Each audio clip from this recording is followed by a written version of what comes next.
Everyone, this is Rachel from Mini Ministry, coming to share with you today a fun little tidbit of information that we often kind of overlook.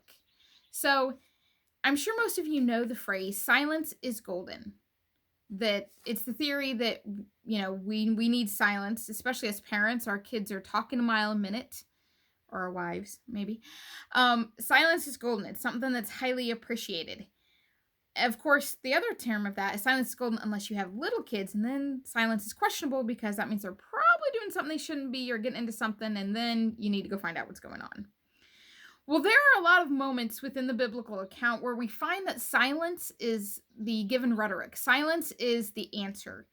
And it's a great encouragement to me to maybe remind myself of what God was reminding me this morning, that sometimes silence is the answer that I should be giving. Not always my last 2 cents and my words, but maybe to allow the silence to speak for itself. I want to just give you a couple examples of what I was finding in my study this morning. So in Leviticus 10, we find Aaron who falls silent. His 2 sons were making put some incense that wasn't supposed to be given into the Lord, an offering for the Lord, and it wasn't the correct kind. And so God killed them. And Aaron saw them die, and it tells us in the biblical account in Leviticus 10, it says that Aaron fell silent. He had every right, we would say, in that moment to scream out, to yell, tear his clothes, throw on ash like they do, and to mourn for his boys. But instead, he falls silent, and he just stands there. Maybe he was just shocked, or perhaps he knew the bigger truth that they did what they were told not to. They went against the Lord. And it kind of spoke for itself. And that's really amazing to see as a father how you could do that when you see your children in that kind of state. But it was a really profound point to me just to see how it said that in the Bible. Aaron fell silent because nothing more needed to be said. We also find in Genesis 40 the account with Joseph. So you know pretty well the story of Joseph, but I love when he is thrown in jail. As you know, he was sold into slavery by his brothers, went to Egypt, went to the house of Potiphar, became very well known in there. Potiphar's wife had a thing for Joseph. She wanted to have a physical relationship with him. He wasn't having it. He kept saying no to her. He knew that that was unholy and not of God, and he didn't want any part of it. He was a very righteous man. And so then one day she comes against him, and he says, no, I want nothing to do with this. And he runs away. And as he runs away, his garment comes off, and she's holding his garment as he flees. And she's like, oh, she's so mad, but then she sees she has it. She calls out for help and says, look, this man tried to rape me. I have his garment to prove it. You need to do something about that. And so Potiphar, even though Potiphar loved Joseph and what he did for him, threw him into jail. It doesn't say anywhere in the biblical account that he said a word. And knowing Joseph's story from start to finish as we do, I can't imagine that he did say anything. And again, that silence is powerful. The evidence was stacked against Joseph, but he also knew that what was going to happen was going to happen. He was going to trust, and he was going to see what was going to happen, which is even more amazing when you see Joseph later as his brothers come back from the land into Egypt to buy stuff when the famine was going on. And he says, all this happened so that God could have me here at this time to be here to save you. Joseph was just amazing. He was a prayer warrior, and it's just amazing how he stands silent in a lot of moments because he's just going to trust God. And I think that's a very powerful thing for us to remember, that we can stand silent and just trust God.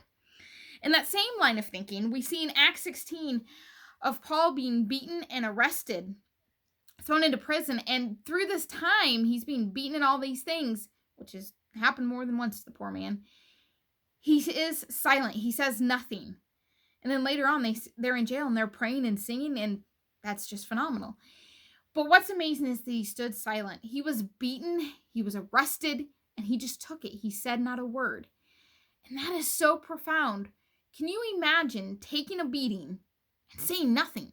I mean, I'm sure he cried out a little bit in agony, but let's be honest. If you're flailing at me and you're beating me, I'm going to tell you to stop. I'm going to be loud and obnoxious to get you to stop. Paul says not a word. And that is amazing that he says nothing. And he said multiple times through Paul's account, we see that he actually replies with silence. And that is very encouraging. course, the most great example of silence comes from Jesus himself. We see in Matthew 26.